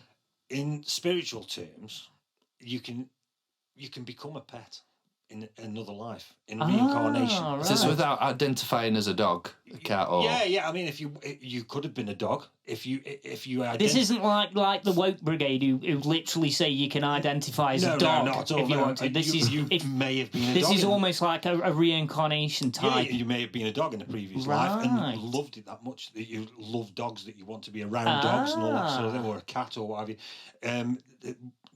I think Dolores said something. Dolores Cannon has said something about when you bring a pet into your home, because they're really like a pack animal, aren't they? They're a wild animal. Wolves, basically. And you bring a cat or a dog or whatever into your home, or any other animal, even farmyard animals have personalities, of course, and all that sort of thing. Well, like my missus calls me the cow whisperer. He is the cow whisperer, the man himself. Cows love me. But available for bookings. Dairy farmer, remember me? Yeah. You help them to have a personality so that when they go to another life, they can go into a human body. Right. And they're working their way up to get the personality so that they'll be able to take over a human body. Ah, right. So it's almost like there's a limited amount of slots to be in a human body, and you're working your way up. They are working their way in. Right. Excellent. Well, I'm a bit concerned then, because the cat that I currently have at home right now has a moustache like a certain tyrant from the 40s. So could my cat potentially be? Does it go the other way as well? Yeah, basically. Does it go the other way, Chris? You can go either way. Yeah, I mean, there's so all sorts for of example, like. If you want to be a dog, I imagine Liam might be like a sloth or something, because they take a long time to get anywhere. Yeah, unless you're practicing to be a sloth for next time. Just let it go, Andy. Just let it go. Yeah, just practicing for next time. I know. I'm never going to live this down, Chris. Honestly, I'll never live this down. Ever. 3/4 of an hour late for his own podcast. Oh dear. Anyway, guys, I wanted to touch very quickly before our last song on the goings on in football over the last several days. Liam and I present a sports show on the radio on a Saturday morning. So we will be discussing this at length on Saturday. But it's been such a big thing for anybody who's not just interested in sport, but interested in greed and the whole idea of elitism, really, which I know Chris is. Obviously, Chris is our guest today. And Chris isn't a big sports person, but Chris does have a lot to say about elitism and about greed. And for those of you, I'm sure most people will know what's happened. There's six clubs in the Premier League, along with another 6 clubs across Europe in football, who've tried to break away and form a new Super League, but a closed league where it's only them and nobody else can play. And you in can't get relegated from. Can't get relegated, can't get promoted. It's just those, basically, so that they can keep all the wealth for themselves for those 12 clubs. Fortunately, supporter power has come to the fore in this situation. There's been that much uproar that the clubs, all but 3 of the clubs have now pulled out of it. But I wanted to ask both of you, Liam as an avid football supporter, the same as myself, and Chris from the perspective of elitism and the state of the global economy, and I wanted to ask you both for some brief thoughts on that situation and where we can go from here, and how we can make the world a better place through sport, maybe like fan service, like how fans have been and exactly. Stuff like that. Liam, we'll go to you first, mate. Yeah, so first of all, I think it was a disgusting idea, and obviously I want to say to everyone that's listening to this podcast right now, if you had a part to play, you voiced your concern, you voiced your frustrations, you voiced your anger, we've done it. We did it. The fans did it. Up and down, no matter who you supported, no matter what you follow. To see. It was fantastic to see. And the entire... You don't often get Man United and Liverpool fans seeing eye to eye on anything. Not. And it just goes to show how important the game is to people, that they can put those tribal differences aside for the betterment of the game. Yeah. The entire premise of it, though, was that players could just play in the Super League, not be touched, and still get paid ridiculous wages. Yeah.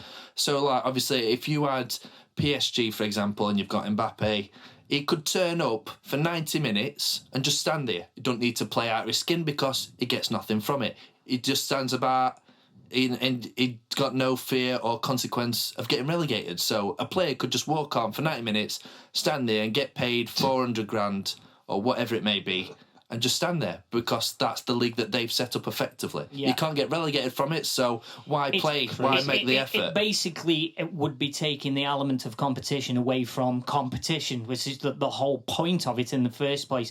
And you're creating a situation where the owners of these clubs are minimising the risk of ever losing any money. Mm-hmm. That's what it boils down to. And going to you, Chris, I know you have a lot of thoughts on global elitism, and this is now filtered through to football in such a predominant way. I mean, football's massive in the UK. Obviously, you know, I'm not into football. It's other people's thing. I'm into my F1. Yeah, that's fair enough. I like cars, I like racing and stuff like that. People like football, they like the whole day of going out and enjoying it. People spend hundreds and hundreds of pounds on season tickets. They've got love and passion for the team. And if that's their love and passion, great, you know what I mean? Of course, yeah. It's you know, puts people together, and you know, that big team thing. But they've just taken something that's sort of been, you know, made by the poor back in the day, and then the rich have whisked it away. Yeah, the prawn sandwich brigade, as Roy Keane calls it. And then only because the people had all stood up at once and gone, fucking, hang on a minute, that's not happening, man. That's not happening. And all stood together and said the same thing. They've all backed off because you've got strength in numbers. You're the 99%. And I know you want to ask the question of why it's taken football for people to come together like that, Chris. I'll tell you what's taking that. Furlough's taking that. Because furlough, people aren't getting shit really what's gone on this past sort of year or so. They've just gone, I'm sitting at home and getting paid. I get paid 80% of my wages. I can sort of pay my thing. But I haven't got to go work. I'm only losing 20% of my wages. I can sit at home. I can do all my odd jobs. I can do this and that and the other. People will go, fucking, it's great. I sit in the sun and fucking go. You know, they haven't obviously been able to see people in this, you know, but you've got all the technology to be able to sort of Skype anybody whenever you want and all that, you know, and messenger video and all that. And it's been devastating for some people. your football fans, I mean, you've got your telly, you've got your Netflix, you've got this and that and the other at home. You know, you've got all these reruns of football games. Have they had football games all the way through last year with no fans? Yeah. They did, because they had Jeffrey Epstein and Watty in the crowd, didn't he? Yeah. So it has carried on, just obviously without support. Same as the F1, like, you know what I mean? So you still get to see the matches, you still get to see the games, still get to see your favourite teams. You haven't had to spend a load of money going there.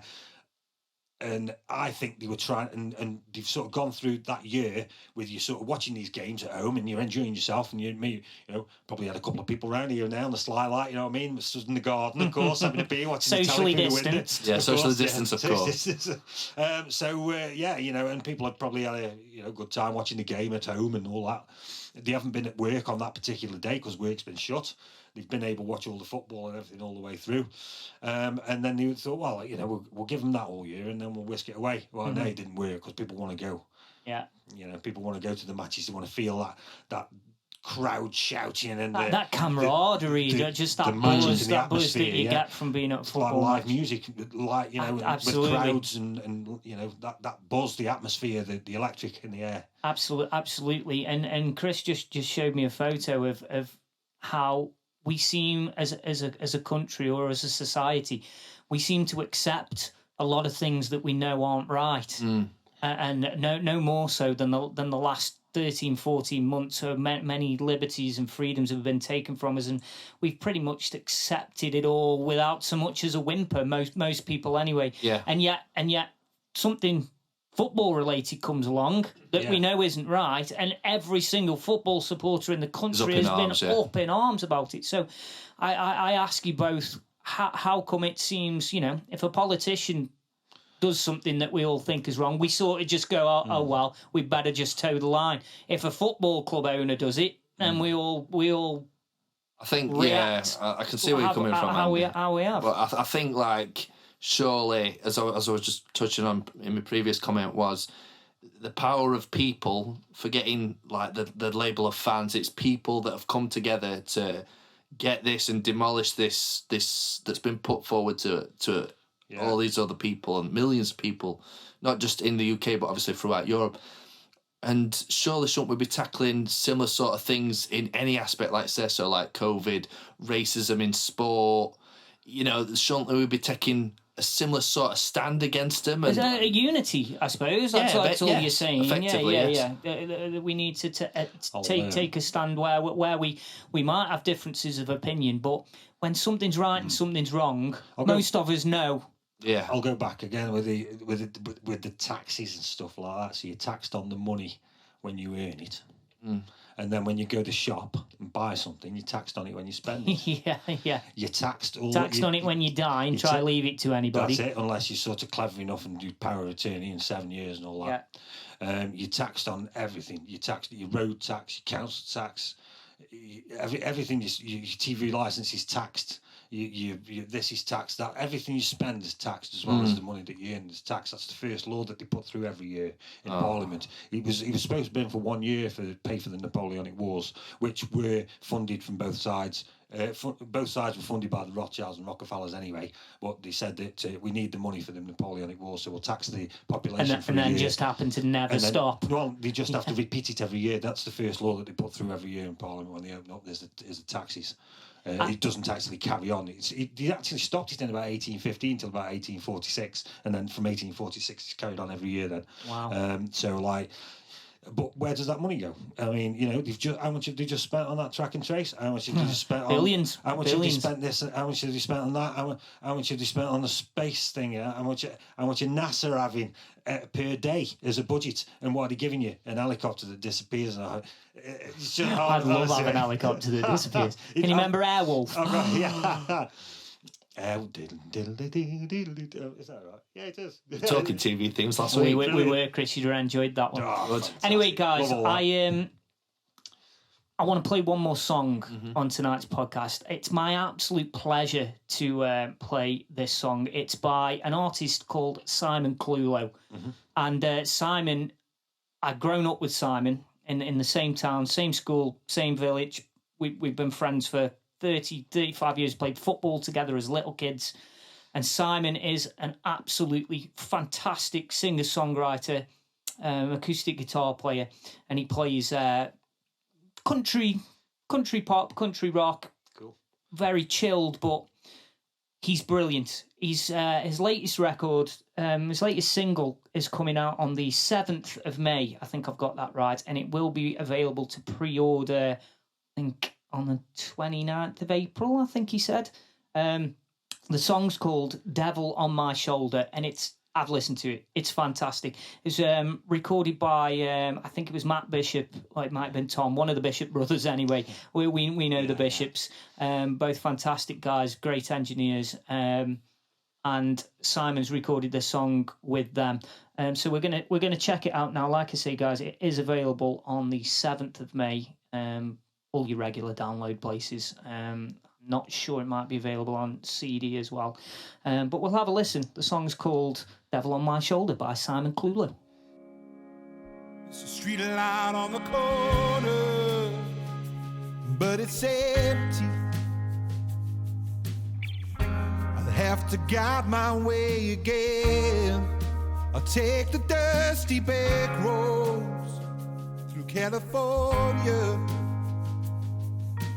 where I can find myself a friend in the bottle on the back seat that's always there to help me fall to sleep at night. And I cannot remember another time when you were wrong and I was right. But the devil on my shoulder, he reminds me that I am his favorite son. He tells me he's my savior, and that he'll find me no matter where I run, no matter where I run. And I roll down the window as the night falls. I have to keep myself awake. We'll aim for that horizon. That's where we're going, so we don't make those same mistakes with the bottle on the back seat. It's always there to help me fall to sleep at night. I cannot remember another time when you were wrong and I was right. But the devil on my shoulder, he reminds me that I am his favorite son. It tells me he's my savior, and that he'll find me no matter where I run, no matter where I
was the amazing Simon Clulo here on the Anger Management Podcast. I think that might be a world exclusive. I know. You know? That were a track, brilliant. It was a great song, wasn't it? Where's he from?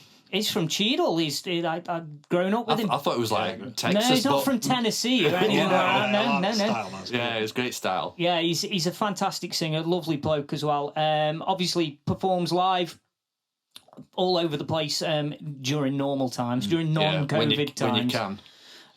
So check him out, guys. Simon Clulo, new single that is out on the 7th of May, and the song is called Devil on My Shoulder, Simon Clulo. Great song. We wanted to finish on a light note, as we always like to do. Yeah, as we always do. We were thinking of first of all, we were thinking of a Graham. We needed a good Graham for this week, and we'd like to ask listeners simply: should horses and old people's carts need insurance to be on the road? A simple yes or no. Yeah, that'll do. And push bikes. Push bikes is another one. Anything with wheels. Anything that's on the road. Yeah. Do we think it needs it like insurance and tax? Should you have to put a tax sticker on the side of an horse? Well, you never know. You should have an MOT certificate with it. You know what I mean? Just in case you've got a dodgy leg or something and then falls over and kills well, somebody. there you go. Yeah, It's like driving down the road with a wheel hanging off. Good point. Exactly. Keeping our theme going from last week and the week before, I wanted to ask you guys a very simple question. I think the last week we had, if you could invent one thing, what would it be? As we've touched upon, I think I chose the hyperdrive engine. And got debunked. I think MC invented an infinite storage device for his laptop, and Liam invented something that you can already buy in B&M. Yeah. Which was a bit embarrassing for you there, Liam. I'll think of another one for next week. In the first episode, I asked what job you would do if you could do any job. Liam wanted to be a radio presenter, which he already does, but a fully paid professional radio presenter. Yeah, of course. MC wanted to be an audio producer, and I want to be a dairy farmer. Yes. As I astounded you guys with that one a little bit. This week, I wanted to ask you both, if you could go for a pint with any one person, anyone, alive or dead, who would you go for a pint with and why? I think, Liam, we'll come to you first with that one. Ooh, I've got one that's just like, even thinking about it. Morgan Freeman. Morgan Freeman? Yeah. Would you make him do voiceovers for an hour and a half? Of course, yeah. You know me too well, Andy. First time I met Andy Dufresne. Andy Dufresne. Yeah. That's a good one, though. I like Morgan Freeman. I do. Brilliant in that. And like, you can just someone to just knowledge and just experience, and just I was one of these people that I could just sit and listen to for hours and just tell me stories, like obviously just with films, with life, with his upbringing and everything like that. And I think it'd be a really good teacher, to anyone really, and just someone just to listen to and look up to, as I'd imagine he is for a lot of people. I think he's a fantastic actor. I've watched a lot of interviews with Morgan Freeman, and he's very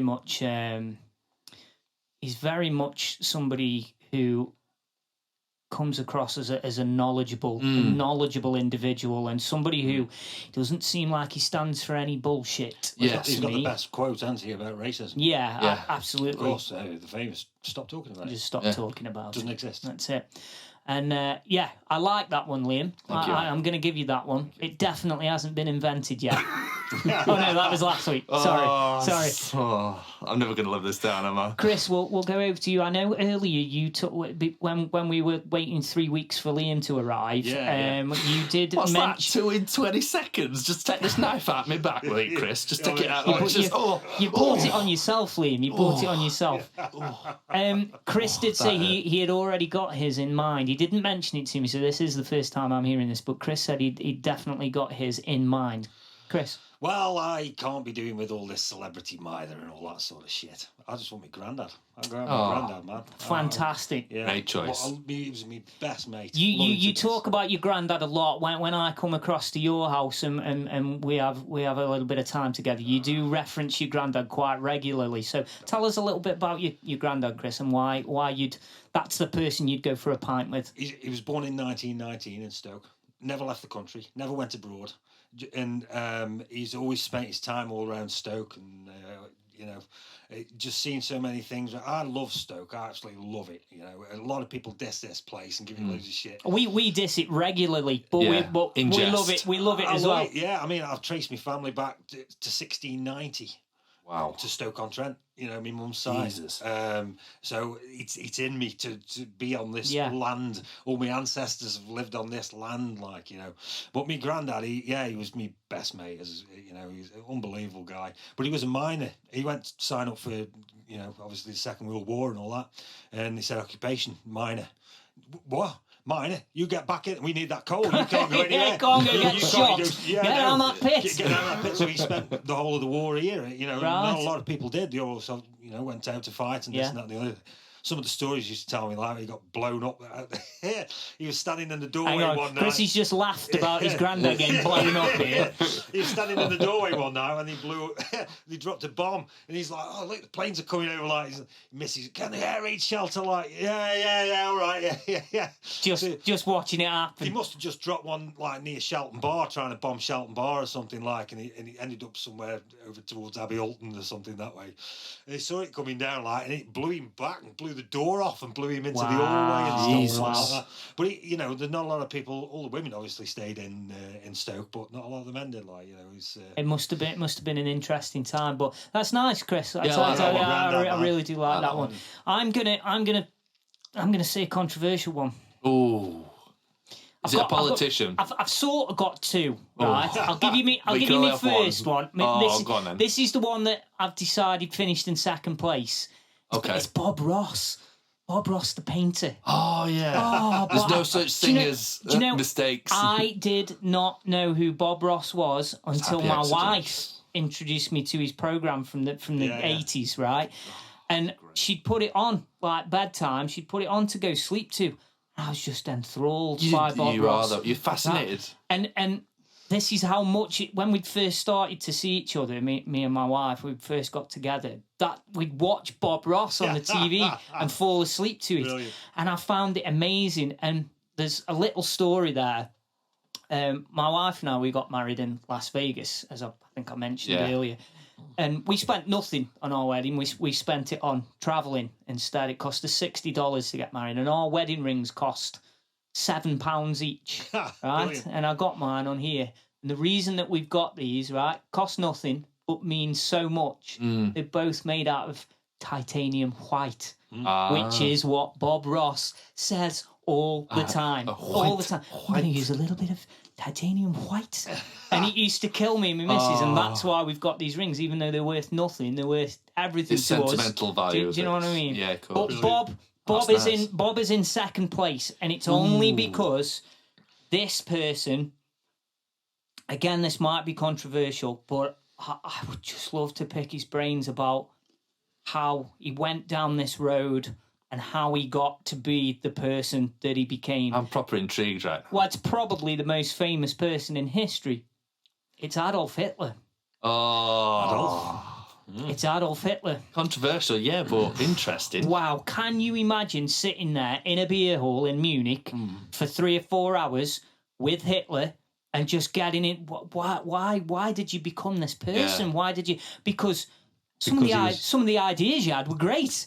So why did you become this awful mass murderer? Why did like a tyrant. How did that happen? And I would love to just sit there and hear what he got to say. I'd love it. Absolutely because he love was it. paid to do it. And this is another one, another conspiracy that Chris is, and I actually think there's some truth in this one, because World War II for me is just too bloody convenient. So things happened in World War II where I think, really, you did that? Follow the money. You opened up a war on 2 fronts, really? Why did you do that? That's mad.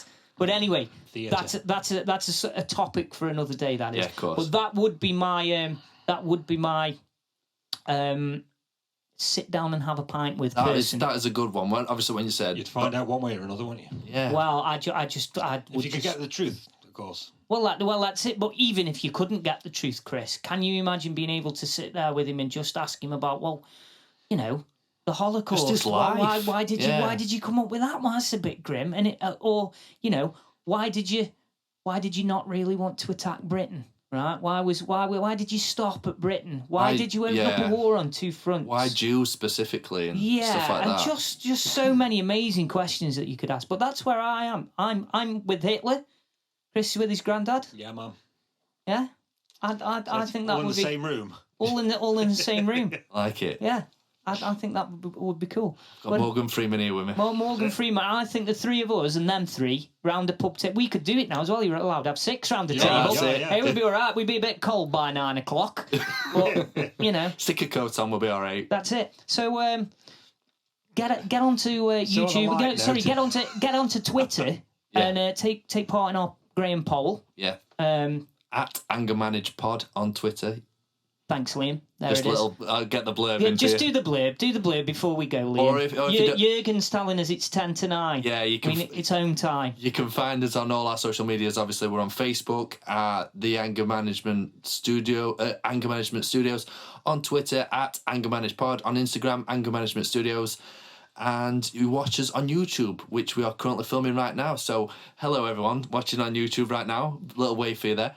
And give us a like, give us a subscribe, and drop us a comment down below on the YouTube video. Who would be the person that you would bring back and have a conversation with? Interesting. Mm-hmm. So that's pretty much it for this week's episode. Episode 3. We're still alive. We've done it. We haven't been blocked. Yeah. No, we're still here. We haven't been cancelled somehow. Still here. It's time yet. So I'd like to thank Chris Poole for coming in. He's been our first guest. He's done some fantastic food for thought for us all there, Chris. Yeah. I like thinking. Hopefully we'll get you on again sometime in the near future. Hopefully, if everybody doesn't hate me too much. Well, that's it. As long as you don't get too much hate mail. Yeah. We'll save that to one side for next week. Obviously, I just want to give a quick shout out to MC again, who is staying on board to help us with the editing. So thanks, MC, for that. Yeah, cheers, MC. Those of you who want to send some sarcastic messages in telling MC what a clown he is for finishing the podcast, you're welcome to do it. We love you really, MC. Next week, we are in the process of trying to move to a new facility, as we did mention last week. So we're not quite sure. We'll probably have a guest on next week. Not quite sure who it will be yet. Obviously, you'll have myself, Andy Stevenson. Me, Liam Simcox. And it'll be the Anger Management Podcast, episode 4. A New Hope. Slip that in there. Just got that in there. Thanks for listening, guys. Cheers, guys. We'll see you next time. See you Thank later.